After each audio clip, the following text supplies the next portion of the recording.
Hey there! So if you're here, you're probably engaged and you are probably thinking, how do I pull off a brunch wedding? We personally did a brunch wedding in Miami in South Beach and it was so beautiful. I would never change it for the world. So yeah, these are my 7 tips on how to have a beautiful brunch wedding. So my first tip is definitely splurge on photo and video. You're gonna think, okay, it's a smaller timeline, it's a shorter timeline, so I'm just gonna have my photo and video start right there when we start the ceremony. Have your photographer and videographer get there, like when you start to get ready, because I think that you'll find that to be really special to have those moments of when you're getting ready, even though I know you're probably thinking like, well, doesn't that mean I have to wake up at like 5 a.m. in the morning and then I have to have the photographer and videographer get there like at 6 a.m. in the morning? Have them cover the whole day like you would a normal wedding day. That being said, a lot of people do pre-ceremony love letters and stuff, so have your videographer cover that. It's really special when people do that. So my second tip of advice is that since you're probably having a morning ceremony, it's a nice touch to just, have some coffee for your guests or some water, some like lemon water or something, just to kind of like spruce them up a bit for the fact that you got them out of bed super early, and just enjoy that while they watch your ceremony. My third tip of advice is to splurge on good food. Think of the best brunch place you've ever been to and then try to replicate that. That being said, you're probably thinking like, okay, well, what about alcohol? Like, do I have a full bar, like open bar and stuff? Like, how do I navigate that? This is one place I think you can save a lot of money. Don't splurge on an open bar. For us personally, we had a signature drink. So we had bottomless mimosas for everyone. And then from there, we were like, hey, we told the servers like, hey, if someone wants to order a beer, like a Bloody Mary or something beyond the signature drink, then just put it on the tab. And at the end of the day, or when we were like basically cashing out, only I think like 5 people ordered something beyond the signature drink. So I think it goes without saying that like a lot of people just aren't going to drink and party as heavily for a brunch wedding as they would like an evening wedding on a Saturday. So if you like this video, please give it a thumbs up. That'll tell YouTube that this was valuable, and subscribe if you want to see more wedding related content. My fourth tip of advice is to have sit-down reception activities. At a brunch reception, you're not going to have dancing and everything like that. And I think that you can still do your first dances, your traditional dances and stuff like mother-son, father-daughter dances, but a lot of people won't be dancing. I think that this is where you might also save money too, because you won't be having like a DJ and then you could like pour that money into something else. So have more sit-down activities for them. These activities can be table games, so fill in the blank, like quizzes. You can have them do well wishes for the new Mr. and Mrs. cards, and all of these are placed at the table. So you can have them preset with each table setting, so it's just there along with like a pen, which they can keep or something. You can make that like a little, I'm just snowballing here. You can make the pen, for example, like a party favor. Just have tabletop games that they can do, not like full on games. Another activity that they can do while they're sitting there eating is that they can watch you. So the best way that I can describe this is there's a game called the shoe game. We did it at ours and it was so fun.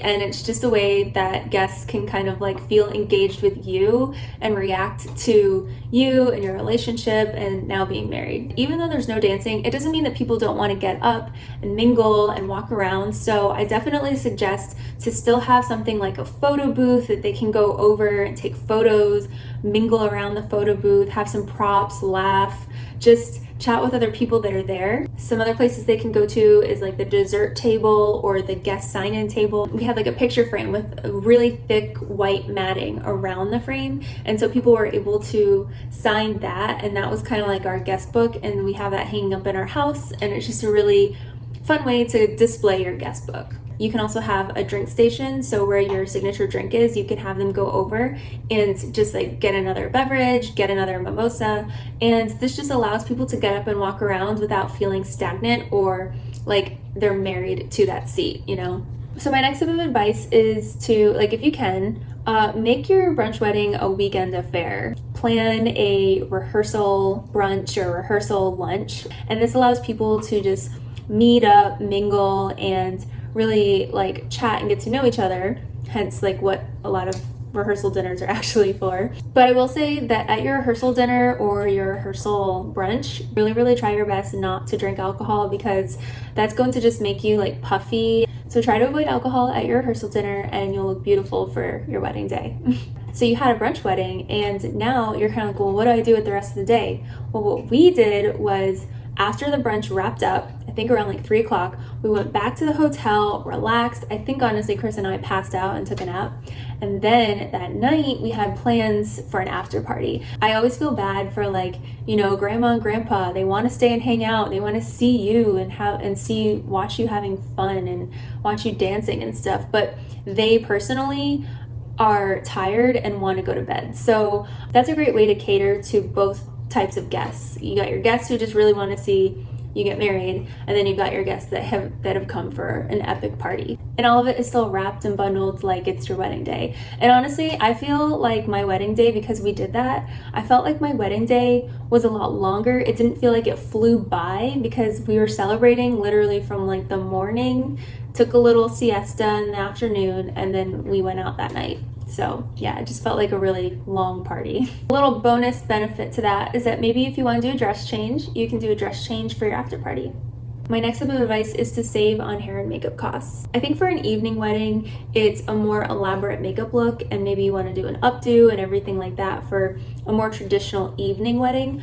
But I think for a daytime look, you don't need as much makeup, you don't need an elaborate hairstyle or updo, and you can just have a more casual look overall. So I think that's a great place to save a little bit. You know, find a friend that does a really good job with hair and makeup and ask them if they can give you some tips, or if they happen to be a part of your wedding or like in your wedding party, just ask them like, hey, would you mind doing my hair or makeup for the wedding day, or at least just like showing me what type of products I should use to achieve the look that I want. I have an entire video on a heat and humidity proof makeup look that I did for our brunch wedding, and I did have lash extensions for our wedding day, so that would be my next tip of advice. Like if you're going to be saving on your hair and makeup, pour that money over into getting lash extensions. I've told this to all of my friends getting married, and I just will still stand by it. I even still want to get lash extensions because they were so convenient. Like there's a lot of tears on a wedding day, and so when you're crying and emotional, you're not